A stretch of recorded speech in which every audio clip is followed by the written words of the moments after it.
The Good Party's Brett Herron has handed information to the police implicating 26 possible instigators from last month's widespread violence. He says he received the information from the ANC whistleblowers. Police Minister Becky Cele recently told Parliament that 16 alleged instigators have been arrested so far, but no names have been made public. For more on this, Brett Herron joins us.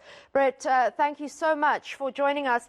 Where did you get this information from without putting anybody in danger, and how legitimate do you believe it is? Good morning, Annika. Look, I got the information from ANC members who were added to 4 WhatsApp groups, 3 that were active in KwaZulu-Natal and 1 that was active in Gauteng.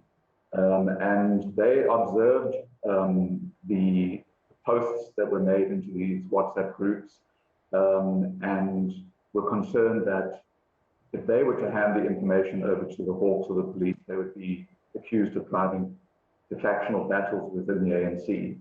So I agreed to take the information only on the basis that I would submit it if I found it credible, independent of anything that they were telling me, and also if the original electronic or digital devices that this information was on would be made available to the National Prosecuting Authority or the Hawks at a time when it was asked for. So the evidence was compelling and overwhelming, regardless of how I got it. And I handed the first lot over to the Hawks at the beginning of August. They reacted immediately, and then I've handed a second bit of information and evidence to the Hawks last week when the Hawks traveled from Durban to meet me. And I've also now handed over the original digital device. Brett, one of the complaints has been that so far those arrested have been pretty low-hanging fruit in terms of they've been people who've passed on information on WhatsApp groups, and they don't seem to really have been the masterminds behind any massive insurrection plan. What kind of evidence are we looking at here? So, the evidence that's in the WhatsApp groups is quite different to the evidence that many people have seen on social media, because obviously WhatsApp groups is the posts are only seen by those members of those groups. So it's different to what people were posting on Twitter and on other social media platforms.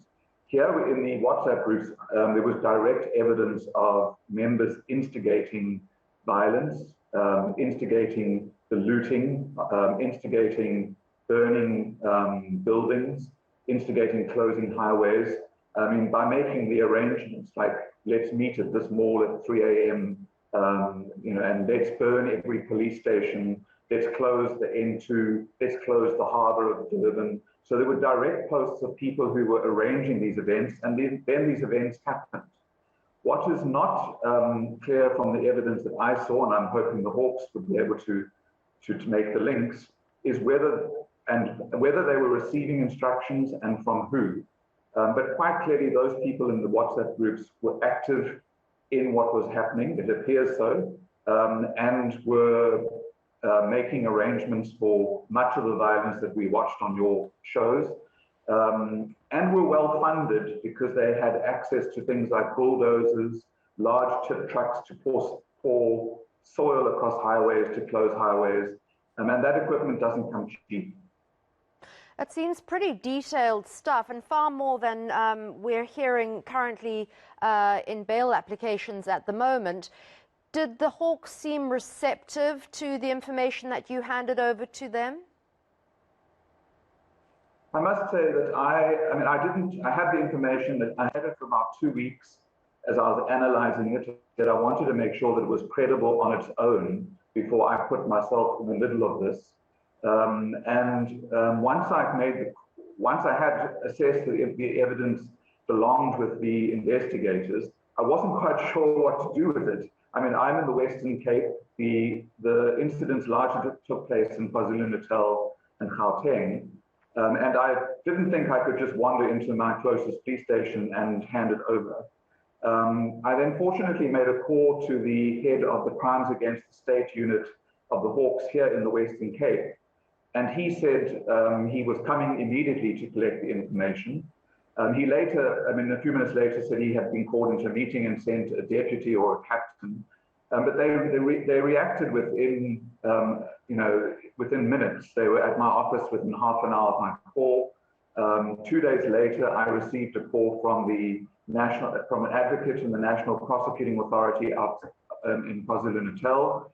And then, as I say, I met last weekend 3 or 4 times over the weekend with an investigator from the Hawks Crimes Against the State Unit who came from Durban to come and receive the additional information. So I'm experiencing the Hawks as taking this very, very seriously.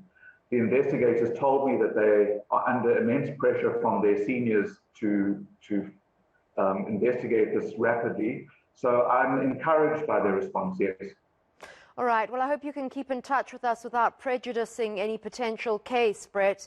And thanks so much for coming on air. That was the Good Party Secretary General, Brett Herron.